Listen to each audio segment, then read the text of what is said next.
नमस्कार, आप सभी का स्वागत है हमारे चैनल रियल टाइम्स इंडिया में। तो आज हमारे साथ मौजूद है बीजेपी के मध्य प्रदेश के इंदौर के कार्यकर्ता श्री अशोक पटेल जी, जो कि एक बेहतरीन दावेदार कैंडिडेट के जो दावेदार होते हैं उनमें से एक है। तो आइए जानते हैं इंदौर के जो कैंडिडेट है अशोक पटेल जी से, जो आने वाले समय में कैंडिडेट के लिए बीजेपी की तरफ से हो सके खड़े हो।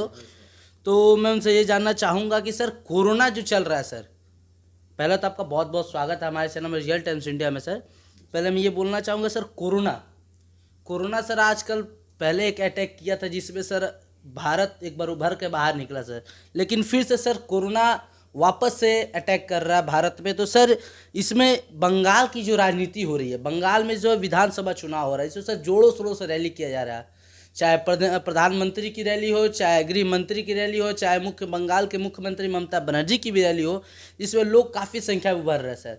तो क्या लगता है सर, इसमें कोरोना का संक्रमण हो रहा है सर, तो इसमें लोग जितने संक्रमित हो रहे हैं सर, इस बारे में आपको क्या बोलना है सर? भारतीय जनता पार्टी के निर्देश होते हैं कि कोरोना जो हो रहा है उसके लिए आप लोगों को मास्क बांधना है, सैनिटाइजर खुद लेके आना है। हमारे वहाँ स्टॉल लगे होते हैं, मगर लोग लापरवाहियाँ करते हैं कि हमें कुछ नहीं होगा। मैं पिछले देख रहा हूँ गली गली में हम लोग घूम रहे हैं, प्रचार प्रसार कर रहे हैं भारतीय जनता पार्टी का। यहाँ पर ये स्थिति है कि आज भी कोरोना के नाम पर किसी भी प्रकार का भय डर कुछ भी नहीं है पब्लिक में।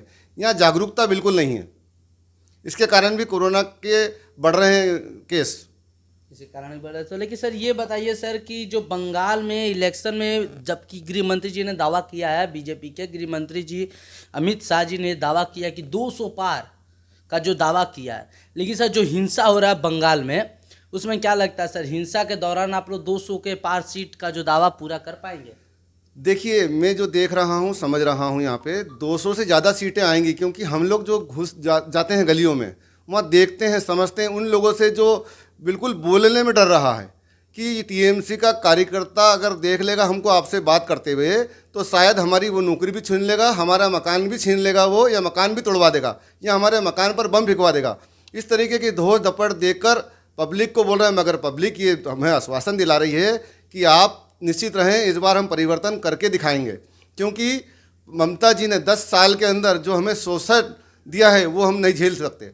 हमारी जो माताएं बहनें आज बहुत तकलीफ के दौर से गुजर रही है। हमारे को 165 रुपये 70 रुपये रोज़ पे नगर निगम, नगर स्वास्थ्य विभाग के लोग तनख्वाह दे रहे हैं, ये स्थिति है। अभी मैं कोरोना के का जांच कराने गया था, वहाँ पे कुछ कर्मचारी मुझे मिले, बोला साहब हमें अभी 8 महीने से तनख्वाह नहीं मिली है। तो क्या ममता जी किसी के पेट पालने के लिए 8-8 10-10 महीने की तनख्वाहों को रोककर क्या वापस सत्ता में आ सकेंगी? वो कर्मचारी दुनिया को बोलेगा नहीं कि ये तो हमें तनख्वाह भी नहीं दे पा रही ममता जी। क्या दिखाना चाहती है ममता जी यहाँ पे? सर लेकिन बंगाल में एक नारा है सर विरोधी पार्टियों का, बांग्लार निजे में के चाय।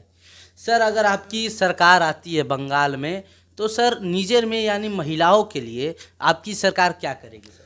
हमारी सरकार तो बड़ा अद्भुत काम करने जा रही है। यहाँ पे मेट्रो, ट्रेन, बस, इनमें फ्री ऑफ कास्ट वो घूमेंगी, जहाँ भी उनके अपने पर्सनल काम, सार्वजनिक कामों में जाएंगी।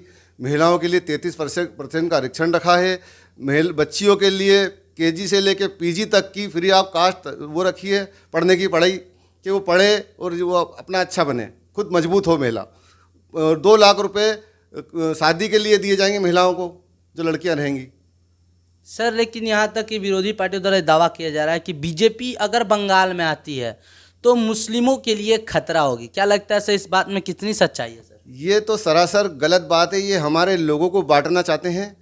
मुस्लिम भी हमारा भाई है, क्योंकि हम देख रहे हैं कि पिछले आप देखिए 70 वर्षों में कांग्रेस के शासनकाल में कितने दंगे हुए हैं और मोदी जी के शासनकाल में कितने दंगे हुए हैं।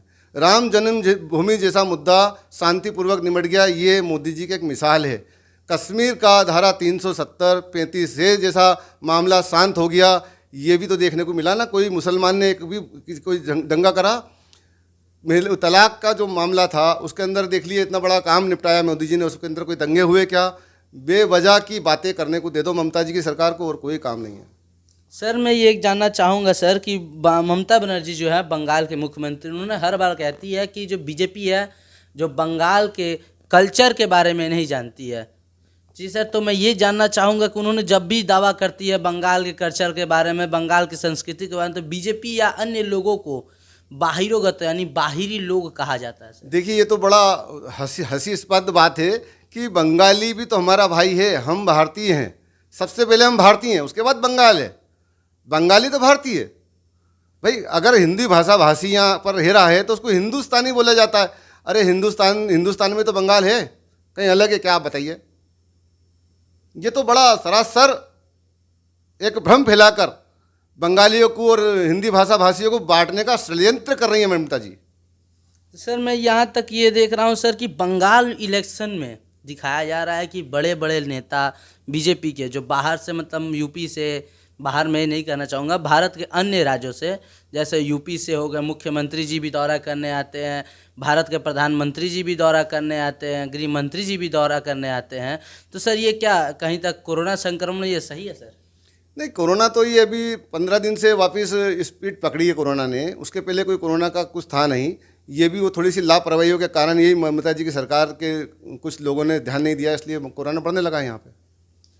अगर सर बंगाल में बीजेपी की सरकार बनती है, इलेक्शन में अगर बीजेपी जीतती है, तो मुख्यमंत्री का चेहरा किसे दिया जाएगा सर? यहाँ के भारतीय जनता पार्टी का जो कार्यकर्ता होगा उसको मुख्यमंत्री बनाया जाएगा, वो छोटे से छोटा कार्यकर्ता हो। यहाँ पे विधायक दल, जिस दिन अपना विधायक दल का नेता चुना जाएगा वही मुख्यमंत्री होगा। जितने भी विधायक होते हैं जीत के आएंगे वो इसको विधायक चुनेंगे मुख्यमंत्री। सर शीतलकुची यानी आपके सर शीतलकुची पड़ गया आपका कुछ बिहार में, जहाँ पर सीआईएसएफ के गोली से 4 लोग मारे गए। ठीक है सर। तो वहाँ ममता बनर्जी का एक ऑडियो टेप वायरल हुआ है, जी सर, जिसमें उन्होंने कहा है, ममता बनर्जी ने कहा है कि कैंडिडेट का बॉडी जो है रख दिया जाए ताकि हम रैली करेंगे, मैं रैली करूँगी वहाँ। इसके लिए सर मोदी जी ने भी तंज कसा है। तो सर ये इस बारे में आपका क्या कहना है सर? देखिए, किसी की वो घटना ऐसी हुई है कि उस घटना के लिए ना तो आप वहाँ थे, ना ममता जी वहाँ थी, ना हम लोग वहाँ थे। वहाँ तो जो वहाँ के कर्मचारी थे वो लोग थे, और वहाँ की जो वोट डालने वाले लोग हैं वहाँ वो थे। मगर वहाँ ये देखा गया है, कोई वीडियो वायरल हुए हैं कि उन लोगों को वहाँ पर हमला कर दिया, जान लेने के लिए उनकी बंदूकें छीन ली गई। तो वो अपनी सेल्फ डिफेंस के लिए उनको बचाव में ये सब शो हुई है, ना कि उनको जानबूझकर मारा गया। कभी भी कोई सेना का जवान या पुलिस के जवान किसी को बेवजह नहीं मारता है। ऐसे मैं ये जानना चाहूँगा दलितों के विषय में सर आप लोगों को क्या राय है सर? आज मैं पिछले 1.5 माह से यहाँ दलितों में घूम रहा हूँ, दलित बस्तियों में। सर मैंने देखा है कि इतनी पीड़ादायी स्थिति है कि एक हमारी ममता जी भी हमारी बहन है, दीदी है। ओ दीदी, आप उन महिलाओं पर ध्यान दो जिनके लिए नहाने के लिए घर नहीं है, शौचालय नहीं है। मतलब हमें सोचकर भी मतलब शर्म आती है बोलने में भी कि वो महिलाएं अपने खुद के कपड़ों तंग पर कपड़े डालकर सार्वजनिक नल पर जाकर नहा रही हैं आज भी। जरा बस्तियों में घूम कर देखें महिलाओं की क्या परिस्थितियाँ, क्या स्थितियाँ हैं। उनके घर मात्र 7-7 फीट के हैं, 8-8 फीट के, 5-5 फीट के। उसमें पूरी फैमिली रह रही है जिसके अंदर कोई व्यवस्थाएं सुविधाएं नहीं है। अगर वो कॉरपोरेशन की जगह भी है तो क्या ममता जी को बनाने का उनको अधिकार नहीं है कि उनको बनाकर उनको डेवलप कर उन लोगों को अच्छे से रखने की प्रक्रिया करें किसी भी विभाग में? सर एक बार ममता बनर्जी ने दावा किया था कि बंगाल को लंदन बनाइए। आप इतने दिन से या 1.5 महीने से अपने जैसे कहा कि मैं यहाँ पर, आपको क्या लग रहा है सर, आपने लंदन बना हुआ देखा बंगाल? मैंने देखा है कि मैं बाली क्षेत्र के अंदर एक दलित बस्ती के साइड से जा रहा था तो एक नाला है, उसको लंदन बोलते हैं, जिसके अंदर इतनी बदबू, कचरा, मतलब बहुत बुरी स्थिति है। शायद इनके दिमाग में इतना कचरा है इसलिए उसको लंदन बोलती हैं ये। सर महंगाई, आज महंगाई तो सर के पार हो गई है। गरीबों को तो सर मतलब आप लोग उज्ज्वला योजना किए थे जिसके तहत सिलेंडर में, लेकिन सर सिलेंडर का दाम जो है सर 1000 के लगभग आ चुका है। पेट्रोल का दाम 100 पार हो चुका है। सर महंगाई के विषय में सर बीजेपी क्या करेगी सर? देखिए, उसको कंट्रोल करने का पूरा प्रयास किया जा रहा है। ये कोरोना काल के अंदर बहुत सारे केंद्र पर लोड पड़े हैं, ये आप लोग भी समझते हैं। और दूसरा ये है कि जो आप महंगाई की बात कर रहे हैं, ये अंतर्राष्ट्रीय बाजार का ऊंचा नीचा होने के कारण ही गैस, पेट्रोल, इसके दाम ऊंचे नीचे होते हैं। सर ये बताइए सर कि बेरोजगारी के लिए आप क्या करना चाहेंगे? क्योंकि बेरोजगारी तो काफ़ी हद तक पूरे भारत में, बंगाल छोड़िए पूरे भारत में फैल रही है सर। ताकि बिहार में लोग कह रहे हैं कि रोजगारी यानी मतलब ठेला पे भी कचौड़ी पकौड़े बेचना, ये भी रोजगार में आ रहा है सर। ये सब कुछ रोजगारी तो है, सब्जी बेचना भी एक रोजगार है, काम करना एक रोजगारी तो है।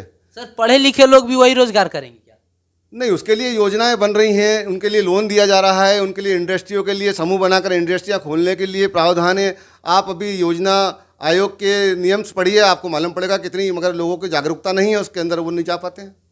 अच्छा से तब तक के लिए मैं ये बोलना चाहूँगा कि अपना कीमती समय आपने जो हमें दिया उसके लिए आपका बहुत बहुत धन्यवाद सर। आगे भी आप हमारे साथ जुड़े रहिएगा। आगे हमारे चैनल पे अगर आपका अगर कोई भी प्रोग्राम होगा मैं वहाँ मौजूद रहूँगा, आपका कवरेज करूँगा। तब तक के लिए धन्यवाद सर। और आगे भी इसी तरह खबरों को जानने के लिए, बेहतरीन इंटरव्यू को जानने के लिए देखते रहे रियल टाइम्स इंडिया। तब तक की जय हिंद।